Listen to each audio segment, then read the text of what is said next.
Price the Lord. കർത്താവിന്റെ പരിശുദ്ധമായ നാമം വാഴ്ത്തപ്പെടുമാറാകട്ടെ. യൂട്യൂബിലൂടെ എന്നെ ശ്രദ്ധിക്കുന്ന എല്ലാ പ്രിയപ്പെട്ട സഹോദരി സഹോദരന്മാർക്കും വീണ്ടും വരുന്ന നമ്മുടെ കർത്താവിന്റെ രക്ഷിതാവുമായ യേശു ക്രിസ്തുവിന്റെ വലിയൊരു നാമത്തിൽ സ്നേഹ വന്ദനങ്ങളെ അറിയിക്കുന്നു. അല്പസമയത്തെ ദൈവവചന ചിന്തയ്ക്കായി എബ്രായ ലേഖനം 10-ാം അധ്യായത്തിന്റെ 35-ാമത്തെ വാക്യം ഞാൻ വായിക്കാം. അതുകൊണ്ട് മഹാപ്രതിഫലമുള്ള നിങ്ങളുടെ ധൈര്യം തള്ളിക്കളയരുത്. Price the Lord. എബ്രായ ലേഖനം 10-ാം അധ്യായത്തിന്റെ 35-ാം വാക്യം ഇങ്ങനെ വായിക്കുന്നു: അതുകൊണ്ട് മഹാപ്രതിഫലമുള്ള നിങ്ങളുടെ ധൈര്യം തള്ളിക്കളയരുത്. ഒരു പ്രധാനപ്പെട്ട ആശയം പറഞ്ഞ് വന്ന് 33-ാം വാക്യം മുതൽ എബ്രായ വിശ്വാസികളുടെ ജീവിതത്തിലെ ക്രിസ്തുവിനെ അറിഞ്ഞതിനു ശേഷമുള്ള അവരുടെ ജീവിതാനുഭവത്തെ കുറിച്ച് പറഞ്ഞ് അത്ഭുതകരമായി അവർ കർത്താവിന് വേണ്ടി നിലനിന്നതിനെ കുറിച്ചും വിശ്വാസത്തിൽ ധൈര്യത്തോടെ നിന്നതിനെ കുറിച്ചൊക്കെ പറഞ്ഞ്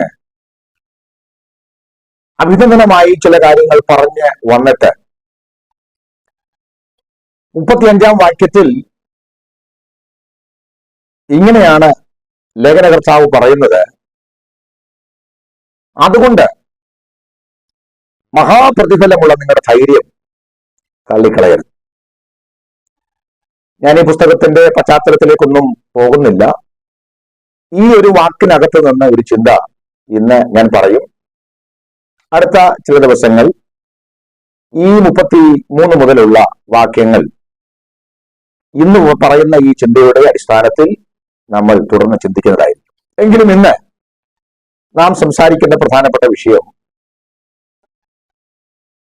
ക്രിസ്തീയ ധൈര്യം എന്ന വിഷയമാണ്. അവിടെ ലേഖനകർത്താവ് പറയുകയാണ്, മഹാപ്രതിഫലമുള്ള നിങ്ങളുടെ ധൈര്യം തള്ളിക്കളയരുത്. നമുക്കറിയാം, ക്രിസ്തീയ ജീവിതം എന്ന് പറയുന്നത് പ്രതിസന്ധികൾ നിറഞ്ഞ ഒരു ജീവിതമാണ്. വളരെ പ്രതിസന്ധികൾ നിറഞ്ഞ ഒരു ജീവിതമാണ് ക്രിസ്തീയ ജീവിതം എന്ന് പറയുന്നത്. അസാമാന്യമായ ധൈര്യം, അസാമാന്യമായ ഒരു മിടുക്ക്, ഒരു കരുത്ത്, അത് പ്രകടിപ്പിക്കുന്നവർക്ക് മാത്രമേ ഈ ജീവിതത്തിൽ മുന്നോട്ട് പോകുവാൻ കഴിയുകയുള്ളൂ. വളരെ ദുർഘടമായ ഒരു പാതയിലൂടെ വാഹനം ഓടിക്കുന്ന ആളുകൾ, ചെങ്കുത്തായ കയറ്റവും ഇറക്കവും വളരെ വലിയ താഴ്ചയും മലഞ്ചെരിവുകളും വലിയ ദുർഘടമായ പാതയിലൂടെ ഒരു വാഹനം ഓടിച്ചുകൊണ്ട് പോകുന്ന ഒരു ഡ്രൈവറെ സംബന്ധിച്ചിടത്തോളം, ഒരു സാധാരണ ഡ്രൈവർക്ക് അത്തരം സ്ഥലങ്ങളിലൂടെ വാഹനം ഓടിക്കുവാൻ കഴിയുകയില്ല. അതിന് അസാമാന്യമായ ധൈര്യമുള്ള, മനഃശക്തിയുള്ള, പരിശീലനമുള്ള ഒരു ഡ്രൈവർക്ക് മാത്രമേ പറ്റുകയുള്ളൂ. നമ്മുടെ ഈ ക്രിസ്തീയ ജീവിതം എന്ന് പറയുന്നത് സുഗമമായ ഒരു ജീവിതമല്ല. ഇത് വളരെ പ്രതിസന്ധി നിറഞ്ഞ ഒരു ജീവിതമാണ്. കഷ്ടത നിറഞ്ഞ ജീവിതമാണ്. പ്രതികൂലങ്ങൾ ഒത്തിരിയുള്ള ജീവിതമാണ്. ഈ ജീവിതയാത്ര നാം മുന്നോട്ട് ശരിയായ നിലയിൽ നയിക്കണമെങ്കിൽ അസാമാന്യമായ ഒരു ധൈര്യം നമുക്ക് എല്ലാവർക്കും ആവശ്യമാണ്. Price the Lord. ഈ ധൈര്യം നമുക്ക് ഇല്ലെങ്കിൽ നമ്മുടെ ജീവിതത്തിൽ നാം പരാജയപ്പെടുവാനുള്ള സാധ്യതയുണ്ട്. ഞാൻ ഈ പറയുന്നത് മാനുഷികമായ ധൈര്യത്തെക്കുറിച്ചല്ല. എന്ന് പറഞ്ഞാൽ മനുഷ്യർക്ക് ധൈര്യം ഏറിയും കുറഞ്ഞിരിക്കും. ചിലർക്ക് നല്ല ധൈര്യമുണ്ട്, ചിലർക്ക് ധൈര്യം കുറവാണ്. ജീവിതത്തിൽ ഉണ്ടാകുന്ന പ്രശ്നങ്ങളെ ചിലർ ധൈര്യപൂർവ്വം നേരിടും, ചിലര് അതിന് മുകളിൽ പരാജയപ്പെടും, നമ്മൾ കാണാറുണ്ട്. പക്ഷെ ഞാൻ ഇവിടെ സംസാരിക്കുന്ന ഈ ധൈര്യം കേവലം മനുഷ്യന് പൊതുവെ ഉള്ള ഒരു ധൈര്യത്തെ കുറിച്ചൊന്നുമല്ല. ആ ധൈര്യം ഞാൻ പറഞ്ഞതുപോലെ ഏറിയും കുറഞ്ഞും ആൾക്കാർക്ക് കാണും. പക്ഷെ ഞാൻ ഇവിടെ ഇന്ന് സംസാരിക്കാൻ പോകുന്ന ധൈര്യം എന്ന് പറയുന്നത്, ഇത് വിശ്വാസ ജീവിതത്തിൽ നമുക്കെതിരായി വരുന്ന പ്രതിസന്ധികളെ, പ്രശ്നങ്ങളെ അതിജീവിക്കുവാനുള്ള ആത്മികമായ ധൈര്യത്തെക്കുറിച്ചാണ്.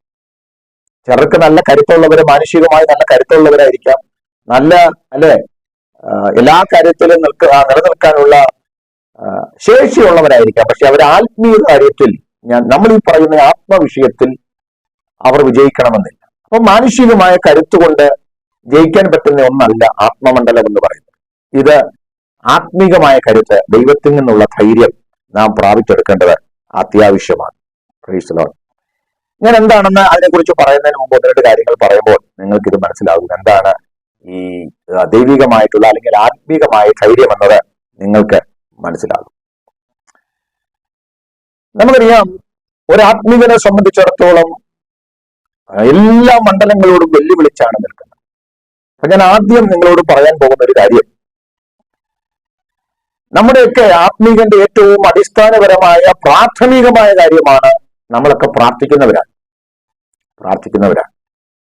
വിശ്വാസികളായിട്ടുള്ള എല്ലാവരും പ്രാർത്ഥിക്കുന്നവരാ. പക്ഷേ എനിക്ക് നിങ്ങളോട് പറയാനുള്ള കാര്യം, ശരിക്കും പ്രാർത്ഥന ഒരു വെല്ലുവിളിയായി മാറുന്നത്, പ്രാർത്ഥന ഒരു ചലഞ്ചായി മാറുന്നത് പ്രതിസന്ധിയുടെ നടുവിൽ പ്രാർത്ഥിക്കുന്ന ഒരു സാഹചര്യം വരുമ്പോഴാണ്.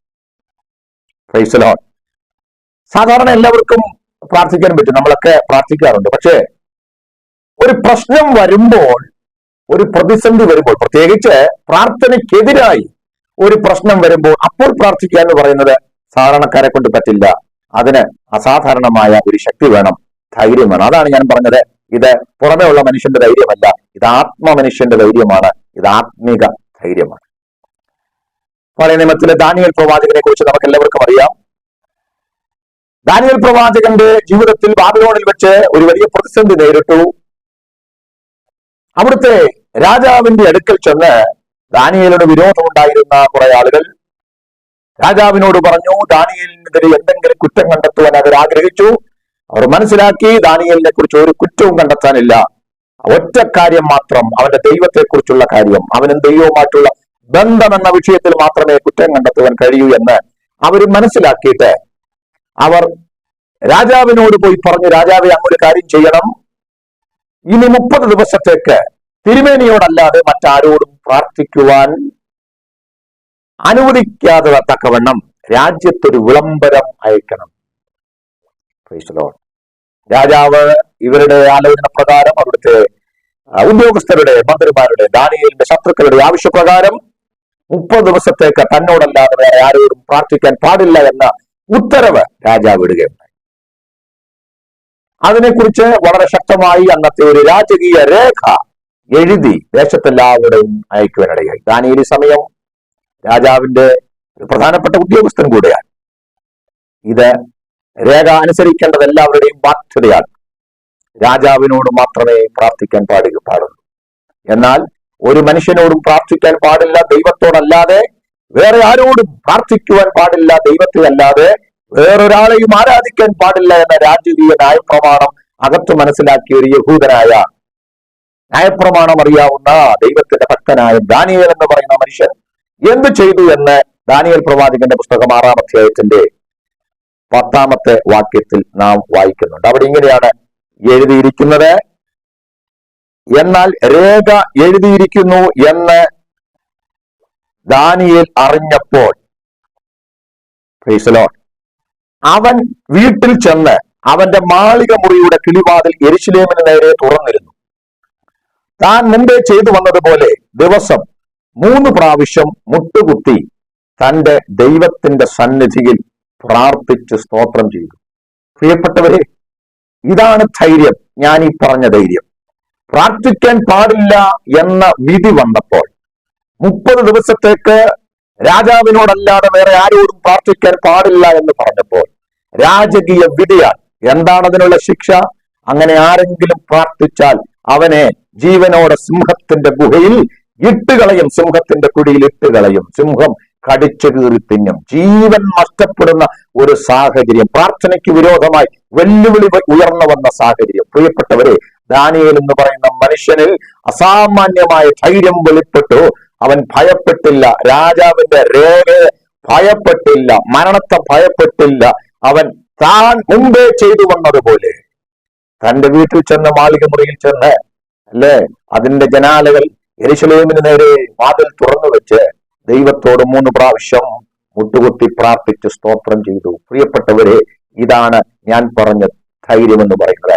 പ്രാർത്ഥിക്കാനുള്ള ധൈര്യം, അതും വെറുതെ പ്രാർത്ഥിക്കുവാനുള്ള ധൈര്യമല്ല. പ്രാർത്ഥിക്കാൻ പാടില്ല, പ്രാർത്ഥിക്കുന്നവനെ കൊന്നുകളയുമെന്ന വിധി വന്നപ്പോൾ, പ്രാർത്ഥനയ്ക്ക് വിരോധമായി അല്ലെ നിയമം വന്നപ്പോൾ, ജീവൻ പണയം വെച്ചും ജീവൻ പോയാലും പ്രാർത്ഥിക്കുമെന്ന ചിന്ത, ഇതാണ് ധൈര്യം എന്ന് പറയുന്നത്. ഇതിനാണ് ആത്മീക ധൈര്യം. ഇത് മനുഷ്യന്റെ സാധാരണ ധൈര്യമല്ല, മനുഷ്യന്റെ സാധാരണമായ ധൈര്യമല്ല. ഈ ധൈര്യം എന്ന് പറയുന്നത് അസാധാരണമായ ധൈര്യമാണ്. ഇത് ദൈവത്തിന്റെ അനുഗ്രഹത്താൽ മാത്രം കിട്ടുന്ന ധൈര്യമാണ്. അതുകൊണ്ടാണ് തിരുവെഴുത്ത് പറയുന്നത് അല്ലെ, ആ വായിച്ച വാക്യത്തിൽ, അതുകൊണ്ട് മഹാപ്രതിഫലമുള്ള നിങ്ങളുടെ ധൈര്യം തള്ളിക്കളയരുത്. ഈ കാലഘട്ടങ്ങളിൽ പ്രിയമുള്ളവരെ, പ്രാർത്ഥിക്കുവാൻ ഇത്രത്തോളം സാഹചര്യമുള്ളപ്പോൾ, അവസരങ്ങളുള്ളപ്പോൾ പ്രാർത്ഥിക്കാതിരിക്കുന്ന നമ്മൾ പലപ്പോഴും ഇങ്ങനെ ഭീഷണി വന്നാൽ എന്ത് ചെയ്യുമെന്ന് ഞാൻ പലപ്പോഴും ആലോചിക്കുകയാണ്. അതുകൊണ്ട് ഒരു യഥാർത്ഥ ദൈവപൈതൽ എന്ന് പറയുന്നത് അവനെ പ്രാർത്ഥിക്കാതിരിക്കാൻ ആരൊക്കെ വെല്ലുവിളിച്ചാൽ അവൻ പ്രാർത്ഥിക്കും. ഒരു കാര്യം കൂടെ ദൂരായിട്ട് ഞാൻ പറയാം. ഇന്ന് രാജകീയ കൽപ്പനയൊന്നും നീ പ്രാർത്ഥിക്കരുതെന്ന് പറഞ്ഞ് വന്നിട്ടില്ല. പക്ഷെ നീ പ്രാർത്ഥിക്കുന്ന ഇഷ്ടമല്ലാത്ത ഒരാളുണ്ട്. അതാരാന്നറിയാമോ? പിശാച്. അവന് നീ ദൈവത്തോട് നിലവിളിക്കുന്നത് പ്രാർത്ഥിക്കുന്ന ഇഷ്ടമല്ല. ഇവിടെ പ്രമാണമൊന്നും എഴുതിയിട്ടില്ല. പക്ഷെ അവനൊരു കാര്യമുണ്ട്, നീ പ്രാർത്ഥിക്കാൻ മുട്ടുമടക്കാൻ അവൻ സമ്മതിക്കത്തില്ല. അതിന് വിരോധമായി എന്തൊക്കെ ചെയ്യാമോ അതെല്ലാം അവൻ ചെയ്യാനിടയായി തീരും. അപ്പോൾ അവനോട് പോരാടി അവന്റെ പോരാട്ടങ്ങളെ ജയിച്ച് പ്രാർത്ഥിക്കുവാൻ മുട്ടുമടക്കുവാൻ നിനക്ക് കൃപയുണ്ടെങ്കിൽ, നീ ധൈര്യം ഏറ്റെടുക്കുന്നുവെങ്കിൽ നിനക്ക് വാസ്തവത്തിൽ ഈ ധൈര്യമുണ്ട്. പക്ഷേ അവന്റെ ഭീഷണിക്ക് മുമ്പിൽ, അവന്റെ പദ്ധതിക്ക് മുമ്പിൽ തകർന്ന് പ്രാർത്ഥനാ ജീവിതം ഉപേക്ഷിച്ചിട്ടുണ്ടെങ്കിൽ നിങ്ങൾ പരാജയപ്പെട്ടിരിക്കുക. നിങ്ങളിൽ ആ ധൈര്യം ഇല്ലെന്ന് മനസ്സിലാക്കുക. പ്രിയപ്പെട്ടവരെ, സ്തോത്രം. മഹാപ്രതിഫലമുള്ള ധൈര്യം എന്ന് പറയുന്നത് ഭീഷണിയുടെ നടുവിലും പ്രശ്നത്തിന്റെ നടുവിലും പ്രാർത്ഥിക്കുവാനുള്ള ധൈര്യമാണ്. അപ്പോസ്തല പ്രവൃത്തികളുടെ പുസ്തകം 16-ാം അധ്യായത്തിന്റെ 25-ാമത്തെ വാക്യം ഇങ്ങനെ വായിക്കുന്നു: അപ്പോസ്തലനായ വിശുദ്ധ പൗലോസിനെയും ശീലാസിനെയും വിശ്വാസത്തിന്റെ പേരിൽ വചനം പറഞ്ഞതിന്റെ പേരിൽ, കർത്താവിലുള്ള ആ വിശ്വാസത്തിന്റെ പേരിൽ അവരെ പിടിച്ച് അടിച്ച് അവർ വസ്ത്രമൊക്കെ പറിച്ചു കളഞ്ഞ് അവരെ ജയിലിനകത്ത് കൊണ്ടുപോയി, ആമത്തിനകത്ത് കൊണ്ടുപോയി ഇട്ടു. അവരുടെ കാലുകൾ ആമത്തിലിട്ട് അവരെ ജയിലിൽ ഇട്ടു എന്ന് നാം വായിക്കുന്നു. പ്രിയപ്പെട്ടവരെ, പ്രൈസ് ദി ലോർഡ്.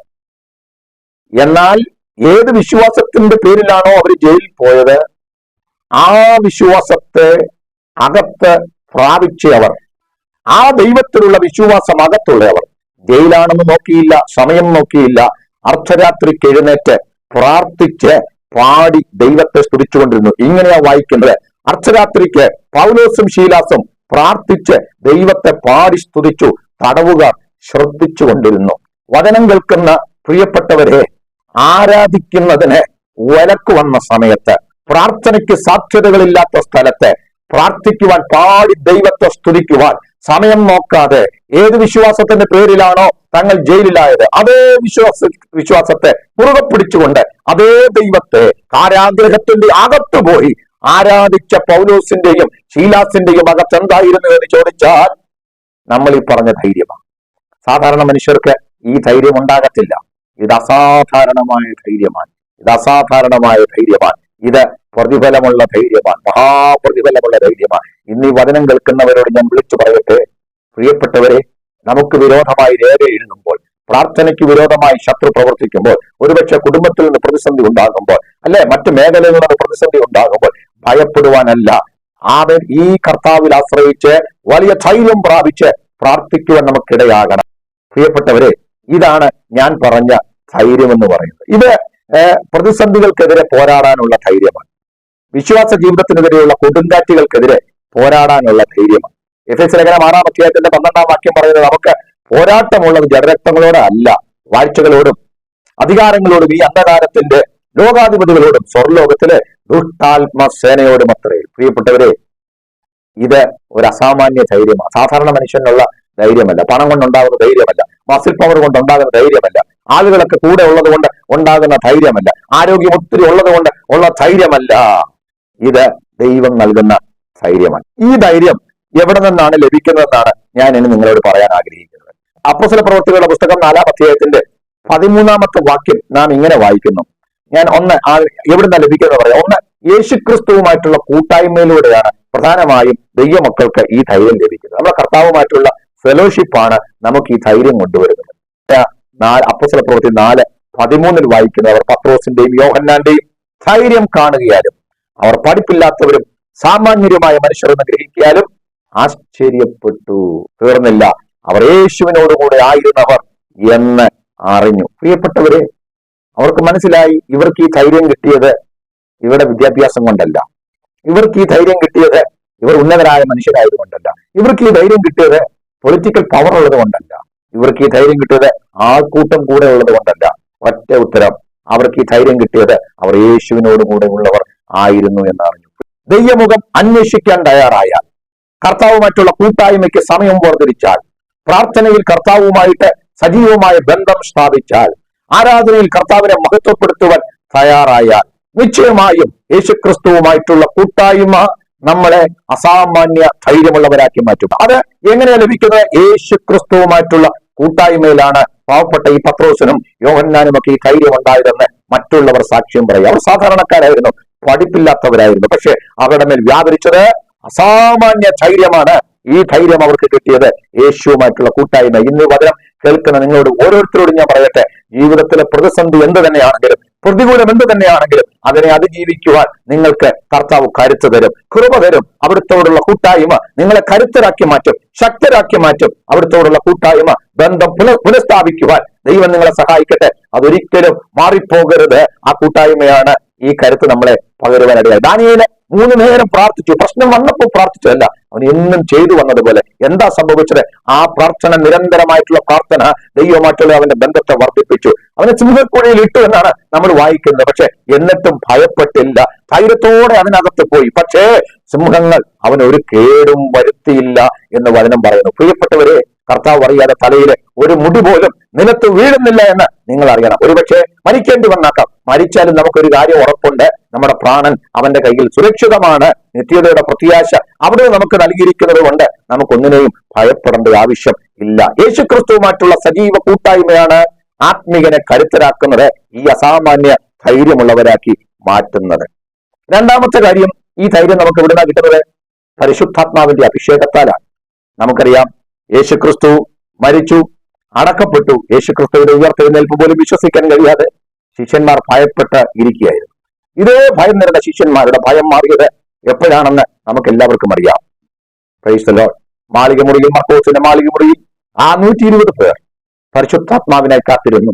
പെന്തിക്കോസ്ത് നാൾ വന്നപ്പോൾ പരിശുദ്ധാത്മാവ് ഇറങ്ങി വന്നു. പരിശുദ്ധാത്മാവരെ നിറച്ചു, പരിശുദ്ധാത്മാവരെ അഭിഷേകം ചെയ്തു. ആ പരിശുദ്ധാത്മാവിന്റെ അഭിഷേകം എന്നവരുടെ മേൽ വന്നോ, അന്ന് മുതലാണ് അവർ ആളുമാറിയവരെ പോലെ ആയി തീർന്നത്. പത്രോസിന് ധൈര്യം വന്നത് അന്ന് മുതലാണ്, അല്ലെ? അവർ ധൈര്യപൂർവ്വം വചനം പറഞ്ഞത് അന്ന് മുതലാണ്. അവരെ പേടിച്ചിരുന്നവരുടെ മുമ്പിൽ ധൈര്യത്തോടെ നിന്ന് യേശുവിന്റെ നാമത്തെ അവർ ഉയർത്തിയത് അഭിഷേകത്താലാണ്. ഇന്ന് ഞാൻ നിങ്ങളോട് ഈ വചനം പറയുന്നു, പ്രിയപ്പെട്ടവരെ, നമുക്ക് ഈ ധൈര്യം ലഭിക്കുന്നത് പരിശുദ്ധാത്മാവിന്റെ അഭിഷേകത്താലാണ്. പരിശുദ്ധാത്മാവ് നിങ്ങളുടെ മേൽ പ്രവർത്തിക്കാൻ തുടങ്ങിയാൽ, ആത്മാവ് നിങ്ങളുടെ മേൽ വസിക്കാൻ തുടങ്ങിയാൽ, നിങ്ങളുടെ ആൾവലിപ്പത്തിലോ നിങ്ങളുടെ കഴിവിലോ നിങ്ങളുടെ കരുത്തിലോ അല്ല കാര്യം നടക്കുന്നത്, ആത്മാവിന്റെ അഭിഷേകത്താലാണ് ഈ ധൈര്യം വ്യാപരിക്കുന്നത്.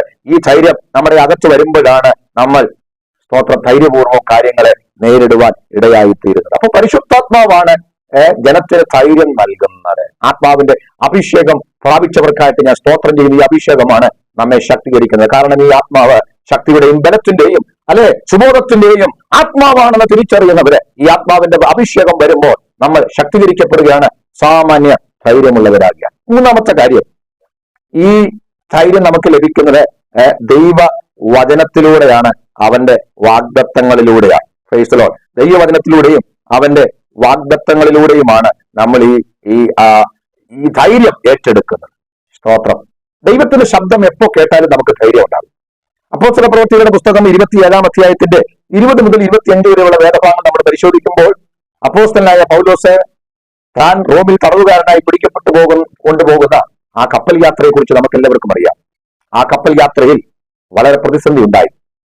അവരുടെ കപ്പൽ, അല്ലെ, 14 ദിവസം സൂര്യനെയോ ചന്ദ്രനെയോ നക്ഷത്രങ്ങളെയോ കാണാതെ അവർ നടുക്കടലിൽ രക്ഷപ്പെടുമെന്നുള്ള ആശയൊക്കെ നഷ്ടപ്പെട്ട് അവര് വളരെ പ്രതിസന്ധിയിലായ ഒരു സമയം.